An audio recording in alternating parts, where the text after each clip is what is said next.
Or for your mark by basis of like a comment or subscribe to the channel now. In a MPP for a press conference. They some press release be better to watch. Name be because of vetting as here. Emma vetting and course smoothly. I was answered to one consent, check Ghana phone or how money. Wolf and during this vetting or share one drainer and no. Actually, Speaker of Parliament, so the suspension be at Madam Nkofo at M3, NPP, back with NDC. Nano, when I minority from so at my boss at the end, so na Kojo Ponkuma at the nano atoms and same way the deep secret in Sambia. Echo so na Watima Chichem, Kojo Ponkuma, one of the Ghana SMP, my NPP Abain. The Beko Nakuti interview who did in Samben worker, if I near my echo so or vetting. Any speaker or any other sectors of this country. As you find in orders 30 and 31, or acts that were amounting to disorderly conduct, as you find in orders 129 and 130, or even criminal acts. We haven't said that. And we share the view that investigations and sanctions are well placed. What we have said as a minority, however, is that with the greatest of respect to Mr. Speaker, the orders of Parliament do not give the Speaker the power to, on his own, suspend members of Parliament for something that he has a view on. There are procedures in the standing orders on how matters of contempt should be dealt with or how matters of disorderly conduct should be dealt with. And our argument is that on his own does that, without recourse to the rules, and to the extent that he singles out 3 minority members and just 1 member of the majority. When even watching on video, you find a lot more persons. We are beginning to view it as acts that are not necessarily neutral, but have a partisan inclination. And that is why we are calling on the Speaker to have a second view of the decisions that he announced on the floor. So you are not against sanctions to be taken against the MPs who misconducted themselves. Your concern is a procedure that was deployed by the Speaker. So what should have been the procedure? If you look at Order 30 of the standing orders, it deals with what we call general contempt. And Order 30 is curled from Article 122 of the Constitution of Ghana, the things that amount to contempt of Parliament in general. And if you look at Order 31, Order 31 also lists a number of specific acts that are considered as contemptuous of Parliament or in breach of parliamentary privilege. Now, if it is the Speaker's view that what has happened amounts to contempt or breach of privilege, then you would have to go to Order 33, 1, that says that a member may bring to the notice of the House any complaint of contempt of Parliament. So a proper complaint will need to be made to Mr. Speaker. 33, 2 says that in urgent circumstances, a member may, by the leave of the Speaker, at a time other than the time appointed for complaint of contempt, raise a matter of contempt. So there's actually a time for raising a matter of contempt if you look at the order of business. But Order 34 gives the Speaker the right that despite anything contained in these orders, Mr. Speaker may refer any matter of privilege to the Committee of Privileges and Immunities for examination, investigation, and report. So like Mr. Speaker properly did, in the absence of the Committee on Privileges, he set up a 7-member committee to look at it. And that is the right procedure. However, Mr. Speaker then jumped that process by saying that while he has set up a committee, he himself is prescribing sanctions that persons will have to pay for it, etc. And then he's also going ahead to suspend for up to, I think, 2 weeks.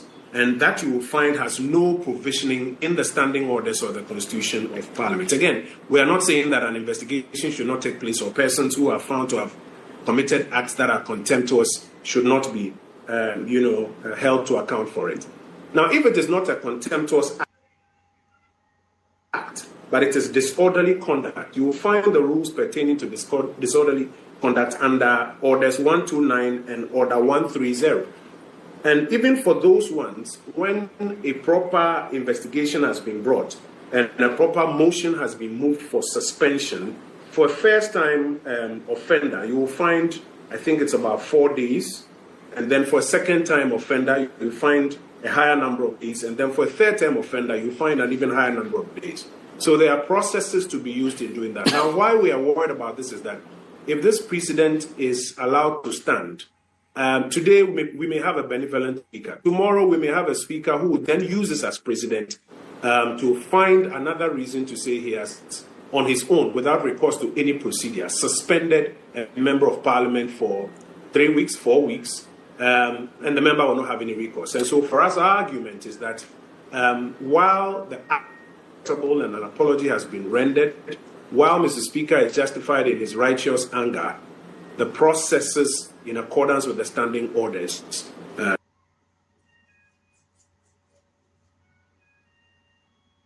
processes that you think were not followed affected MPs from both sides. At least a whip on the majority side has been sent home alongside 3 of your colleagues. Why then are you saying that the Speaker's actions were partisan? Because if you watch the videos, you will find a lot more members, even on the NDC side, who were involved in from where you are sitting without inquiring into it. You could also say that they are also culpable of one offense or the other. So there should have been more NDC. There should have been more NDC MPs going. No, we're saying that if you just take a case review, you could also come to the view that there are other people, a lot more other people, indeed a lot more other people on the NDC side. But also, that is exactly on your the side. Standing orders provide. If I may land, that is exactly why the standing orders provide that you should have an investigation and you should give the persons, found or observed, an opportunity to be heard. For example, Jerry McShide, who I'm seeing on your screen now, explains that he had gone into the center to try and count tempers, and the table was being pushed towards him, and he was pushing the table backwards. Is that true? Is that not true? That is why he must be given a right to be heard. So it is important that the processes are followed so that you don't have a lopsided view. Right now, nobody knows why Mr. Speaker chose 3 MPP persons and 1 NDC person. Why is it not 5? Why is it not 6? Other people have other people that they store in there. And so it will be important to allow the committee to do its investigation, invite all of these persons before the committee, show them the evidence of what you have seen, have them questioned, have them provide their responses, and then a proper determination can be made. Again, I must make the point that we are not saying that an investigation should not take place or that persons who may be found culpable should not be punished. What we are saying is that the processes, in accordance with the standing orders, should be followed. So you believe the standing orders were breached, natural rules of natural justice have been breached. How do you intend to challenge these? How do you intend to challenge them? Well, I think the first thing to do is that when an order made by the Speaker doesn't find favor with a person or a group of persons or a member or a side, you bring it to the Speaker's attention. The statement that we issued sought to inform the public our view of what had transpired, and we will be taking steps to bring it to the Speaker's attention. And we will be drawing his attention to the various orders that provide for how these matters should be handled. We are hopeful that the Speaker, when his attention is drawn to these orders, will ensure that the right thing is done. Are you not, as a minority group, blowing hot and cold? Because you, on the one side, do not agree with this suspension. But on the other side, you wanted to use this suspension as a reason to adjourn the committee sitting for until that time where a decision is taken. What is the position on going to the appointments committee? Is it boycotted? It's a very good question you've asked. Now, when the Speaker makes an order, even if you do not agree, you first have to comply. And then you take processes to bring it to the Speaker's attention. And so you'll notice that when the Speaker made the order, our Chief Whip, Frank Anodompre, who was in the chamber, he got up, he bowed, and he exited in accordance with what the rules say when a member has even been taken through the process and has been suspended.